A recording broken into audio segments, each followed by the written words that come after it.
Okay, so many things I love this episode, but I gotta start with Victor. The flashback to when he met Janet in college, I just thought it was great. The science, a little questionable. He seems to be talking about how when light travels from a star, it takes so long to get to us that when we actually look at that star, we're seeing that star way, way, way back in the past. Except he was talking about refraction, so light bending, so the sun's in a different position than what we think it is. Again, is that time travel? I don't know. But I love the flashback. I loved his quote. It's all about positioning ourselves so we're constantly in the presence of beauty. Great pickup line. And Victor Stein, we've seen him go from this cartoonish villain in episode 1, if you were really afraid of me, you'd be getting A's, to a fuck-up basket case around episode 4 where he can't do anything right, he's sweating, he's losing it.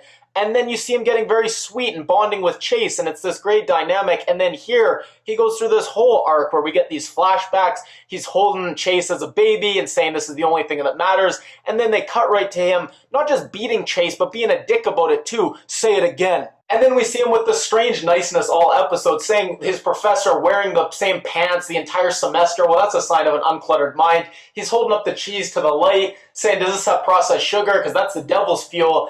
And then he thanks Robert for sleeping with his wife, but then pulls him in close kind of hard, and you see it's like there's this primal meanness still lurking, or is it Jekyll and Hyde, or is it all an act? I don't know. But by the end of the episode, we've seen him go completely back to evil Victor. I love how his face, when he entered the room, was completely in darkness. We couldn't see his face for like the first minute. It was a little on the nose, but I still liked it. And then we see him shoot Chase with that glove and then get shot by Janet. And I think that message that Chase sent from the future saying, Dad, please don't pick up the Fistigons, I think he dies after he gets shot. And Chase was trying to save him from the future by saying, look, don't pick up those Fistigons and shoot me or else you're going to get shot and die.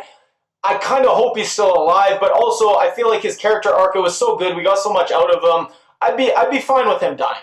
And then my other favorite storyline has to be Frank finally standing up to his wife, Leslie, and then he pulls out the healing hands and you're just like mind blown. And then even better, Leslie is like, what if everyone says that you're a healer? What if word gets out? And he's like, oh, I'm counting on it. So much sass. And then towards the end of the episode, he seems to be just getting complete delusions of grandeur. This is the desk where they wrote the Book of Gaborim. I've got to have this desk. I don't know what's going to happen with this character, but I can't wait to see it.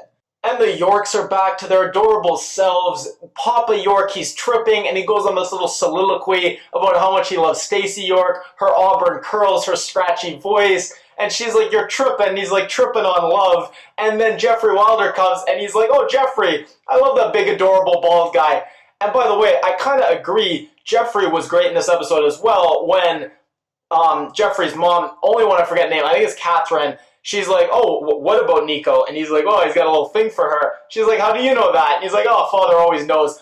I'll be honest, I know it's bad, but no matter how many kids Jeffrey shoots, I always have a little bit of a soft spot for him. And then Gert, wow, Carolina, zinger, you should try out for the improv team. Like, Gert has always been bitter, sarcastic, hating the world, but ever since Chase kind of spurned her for Carolina, she's just been next level bitter. And then there's Molly, as Jeffrey Wilder says in this episode. Sometimes I feel like the people behind the show have the exact same feelings towards Molly that I do. For me, every other character on the show just about has started off as a cartoon and gotten more and more complex and realistic as the shows went on.